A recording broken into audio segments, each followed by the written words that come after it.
Richard Martineau. Les commentaires haineux prennent certains animateurs. Martineau s'en régale.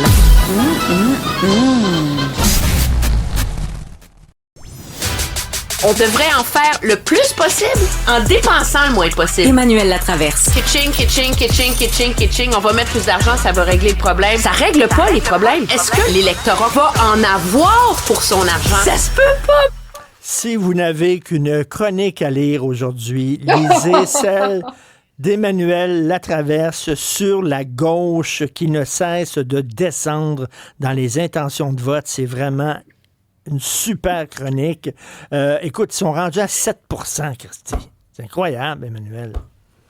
Ben ouais, mais c'est la descente aux enfers de Québec solidaire. C'est aussi ça, l'histoire de ce sondage là, qui a été publié par Léger ce matin. Là. On parle beaucoup là, de la CAQ qui recule, le taux d'insatisfaction qui est à 70%.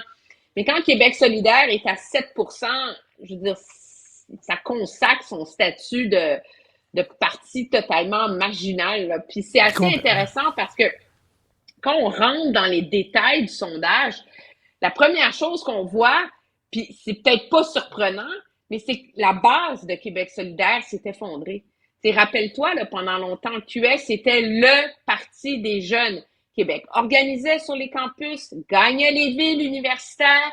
C'était comme c'était le cœur de Québec solidaire.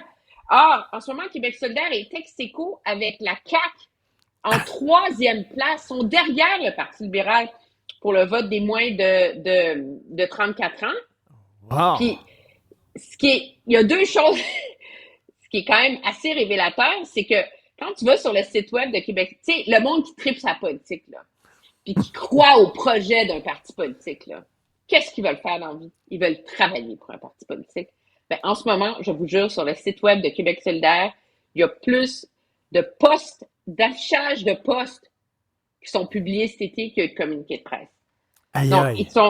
c'est comme si même le cœur de l'organisation en communication, en numérique, tout ça s'est effondré sous QS. Puis en même temps, c'est pas surprenant parce que c'est quoi le phénomène qu'on voit partout dans le monde, puis qu'on a vu au gouvernement fédéral très certainement, c'est que, tu sais, le bon vieil adage, là, selon lequel, avec lequel toi puis moi, on a été élevés, là, tu sais, si t'étais pas à gauche quand t'étais jeune, t'avais pas de cœur, si t'étais pas à droite quand t'étais vieux, t'avais pas de tête. Mais les jeunes, ils sont plus à gauche.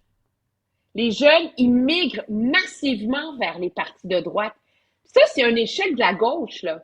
C'est la gauche qui a pas su, par ses enjeux, par son militantisme, par les sujets qu'elle porte, par sa façon de faire de la politique, convaincre les jeunes de la pertinence de son projet, là.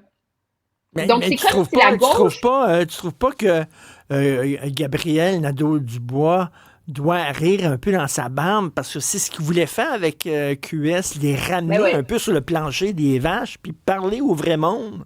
Parler au vrai monde au lieu d'être là dans les nuages du wokisme. Ben, très certainement. Puis il y a plus que les nuages du wokisme là-dedans aussi. Moi, je pense qu'il y a deux problèmes. Il y a un problème qui est particulier au Québec, qui est l'enjeu de tout le débat identitaire, qui est peut-être accentué davantage au Québec à cause de sa nature existentielle. Le problème qu'on a, donc il va toujours y avoir des tensions naturelles, je dirais, au sein d'un parti aussi inclusif comme la gauche, le QS, entre ce désir d'inclusion puis les enjeux identitaires. Le problème, c'est que plutôt que d'accepter une tension, un malaise, chercher un compromis, Québec solidaire s'est dogmatisé là-dessus. Québec solidaire a une position plus radicale sur ça qu'elle ne l'avait à l'époque où la loi 21 a été adoptée. Alors, c'est plus seulement un parti qui défend les minorités, c'est un parti qui priorise les minorités des minorités. Et ça, à un moment donné, ça devient très difficile parce que dans les faits, ces enjeux-là identitaires sont de moins en moins une priorité pour les jeunes. Je veux dire, à un moment donné, là, si tu n'as aucune perspective de pouvoir t'acheter une maison, tu n'as aucune perspective dans la vie d'avoir un emploi stable, comme tu sais, dans la vie, de pouvoir avoir une retraite, de pouvoir bâtir quelque chose. Les enjeux là, identitaires, d'inclusion, de machin, là, c'est à mille lieues de la réalité. Puis l'erreur de QS, moi, je pense, c'est qu'ils portent des enjeux qui deviennent marginaux là-dedans, tu sais. Une de leurs sorties cet été, c'est que ça prend de l'assurance-emploi pour les artistes. Les artistes, je les adore, là. Mais quand tu es un parti politique qui essaye de rallier la jeunesse, que tu es dans l'été où il y a le plus haut taux de chômage pour les jeunes qu'on a vu depuis plus de 10 ans, ça devrait pas être ça, ton communiqué de presse sur le chômage là, pendant l'été. Là. Donc, ils sont comme à côté de la plaque tout le temps. Puis, ce que moi, je vois au Québec, et ça, je sais pas comment ils vont résoudre ça, mais on aime beaucoup notre modèle québécois au Québec. Ça a longtemps été notre fierté. Tu sais, un gros filet social, là, puis un État fort avec des syndicats forts, puis c'est ça qui a contribué à la Révolution tranquille, à notre prospérité. Ça marche plus. Puis l'idée qu'il faut toujours en mettre plus dans l'État, c'est même, je vois pas ça comme un discours de droite. Si ça marchait de mettre plus d'argent dans les coffres de l'État, tu sais, d'en remettre plus d'argent aux écoles, plus d'argent à la santé, M. Legault, là, il serait à 80% dans les intentions de vote, là. Parce que c'est un gouvernement qui a mis de l'argent sans cesse dans les missions premières de l'État. Donc, il faut à un moment donné que la gauche réussisse à moderniser son discours et à le recadrer à la réalité de son électorat premier. Puis là, on tape sur QS, mais dans les faits, le même phénomène se produit pour le NPD. Le NPD a longtemps et a toujours été le parti des grands syndicats canadiens, le parti qui faisait élire des députés dans les grosses villes syndicales, là, du secteur de l'auto, Oshawa, Windsor, etc. Ils sont rayés de la map là-dessus. Parce que si les syndicats maintiennent leur lien avec la gauche, les travailleurs syndiqués, eux, ils votent de plus en plus conservateurs. Et ça, c'est une rupture et c'est un examen de conscience que la gauche doit faire, pas juste Québec solidaire, là. Effectivement, mais écoute, j'espère qu'ils vont faire cet examen de conscience-là parce qu'ils ont tendance à dire, nous autres, on a raison et tout le monde a tort. À un moment donné, là, il faut que tu écoutes ce que les gens veulent.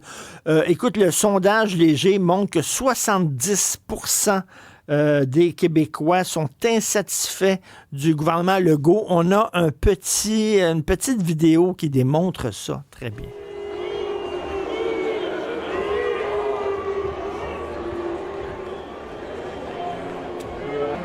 Il y en a, je pense, 7-8 pays. Écoute, Emmanuel, François Legault qui se fait Monsieur Legault, huer. Ben oui. Mais ça prend ceci étant dit, moi, je trouve que ça prend beaucoup de courage comme politicien quand tu es aussi impopulaire puis que ça va aussi mal, de dire, ben, je vais pas me barricader à mon bureau de l'édifice Honoré-Mercier, puis je vais sortir, puis je vais aller voir les gens, puis je vais affronter la colère. Je pense que si M. Legault veut réussir à reconnecter avec les Québécois, il va être obligé de continuer cet exercice-là, même si, sérieux, c'est assez pénible pour lui. Mais mon collègue Alain Laforêt, qui était là hier, qui en a vu des vertes et des pas mûres, dit que Mme Marois a été encore plus huée à d'autres moments, même quand elle était première ministre. Donc, c'est pas nouveau. Ça arrive. Moi, je pense que le défi pour M. Legault, on en a parlé, j'ose espérer que la raison pour laquelle le remaniement a pris tant de temps que ça, c'est qu'on a attaché le plan. Puis que là, les ministres, c'est d'exécuter le plan. Parce qu'on a vu, et ce que tué le gouvernement Legault, c'est qu'il n'y avait pas de plan l'an dernier. À la même date l'an dernier, le taux d'appui au gouvernement Legault était à 38%. Il a baissé, là, à 23%. Donc, ça veut dire que pendant un gouvernement perd des plumes quand il est dans la gestion perpétuelle de la controverse, de la dernière manchette, de la dernière sortie syndicale. C'est un gouvernement qui n'a pas été capable d'imposer une vision. Mais là, il y en a une vision, là, c'est son traitement de choc. Il va falloir qu'on le voit rapidement, mais surtout qu'il soit exécuté avec minutie, parce que c'est aussi le défaut de ce gouvernement-là, je crois. C'est les fils qui sont mal attachés, là. Oui, c'est vrai. On finit par s'enfarger comme des lacets sous le mur, tu sais. C'est bien dit. Merci beaucoup, Emmanuel. À demain. Salut.